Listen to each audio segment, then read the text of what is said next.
அந்த உயிர்நீர் நீக்கிற சாதாரண விஷயம். அப்ப விபூதி திரிக்கிற அத்தனை பேருக்குமே அவ்வளோ சீக்கிரத்தில சாவு வராது.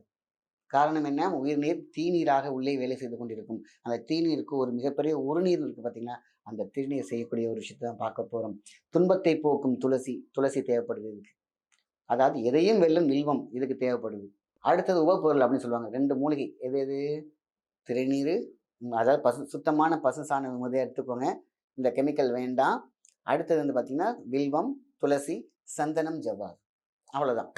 இந்த விஷயங்கள மட்டும் நல்லா மிக்ஸ் பண்ணி வச்சுக்கணும். இந்த வில்வத்தையும், துளசியையும் நிழலா காய வச்சு, இந்த இலை காஞ்சிருது பார்த்தீங்களா? அத நல்லா கையில தேய்ச்சு, தேய்ச்சு, தேய்ச்சு பவுடர் ஆக்கிக்கணும். இல்லன்னா முடிஞ்ச வரைக்கும் இடிச்சு பவுடர் ஆக்கிக்கங்க. இல்லாத பட்சத்துக்கு மிக்ஸியில போட்டுட்டு நீங்க அத பண்ணி வச்சுக்கோங்க. ஆக 100 கிராம் விபூதினா, 100 கிராம் வில்வம், 100 கிராம் துளசி, 100 கிராம் சந்தனம், 100 கிராம் ஜவ்வாது. இது ஈக்குவலா போட்டு கலந்து வச்சு பாருங்க வாசம். அப்படியே மெய்சில் இருக்கும் வாசம். அததான் விபூதி. அழகா எடுத்து வச்சு பாருங்க. அவ்வளோ சூப்பராக இருக்கும். மிக அவசியமாக இருக்கக்கூடியது. இந்த திருநீரு தேவலோகத்தில் இருக்கும் வரும் நீராக சொல்லப்படுகிறது. இப்ப பாருங்க வாசம் அத இங்கேயும் பூசலாம், நெஞ்சாங்கூட்லயும் பூசலாம். நம்மளுடைய நாபி சொல்லுவாங்க இல்லையா? தொப்புள்லயும் தடவலாம் வீட்ல இருக்கும் பொழுது. இல்லையா முடிஞ்ச தண்ணீச்சு லைட்டா கொஞ்சம் கொஞ்சம் தொப்புள் கொஞ்சம், நெஞ்சு கூடு கொஞ்சம், நெற்றி கொஞ்சம். வீட்ல இருக்கும்போது தாராளமா இருங்க. வெளியில என்னால போக முடியாதுன்னா, வெளியில இருக்கும்போது பண்ண தேவையில்ல.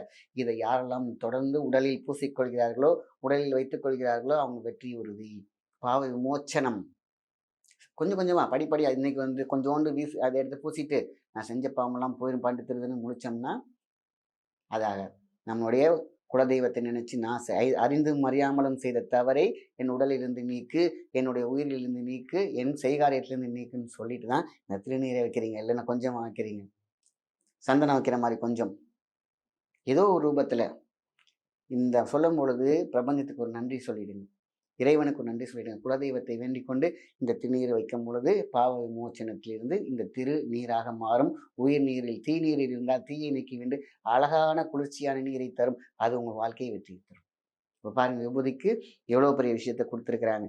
சாதாரண விபூதிக்கே, திருநீருக்கே எவ்வளவு பெரிய சக்தி இருக்கு. சாதாரணம் சொல்லவே கூடாது. அதே வந்து சக்தி.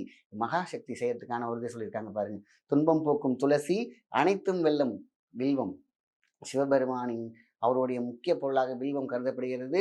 மேலோகத்தில் இருந்து பூலோகத்திற்கு கொடுக்கக்கூடிய கனெக்ஷனாக துளசி வந்து துன்பம் போக்கும். எப்பேர்ப்பட்ட விமோச்சனம் தெரியுங்களா? சொல்லுவாங்க இல்லையா? இந்த துளசிக்கு மட்டும் தான் மோட்சத்திற்கு போகக்கூடிய சக்தி உண்டு. அடுத்தடுத்த வீடியோக்களை தொடர்ந்து பார்க்க சப்ஸ்கிரைப் பண்ணிக்கோங்க. நன்றி.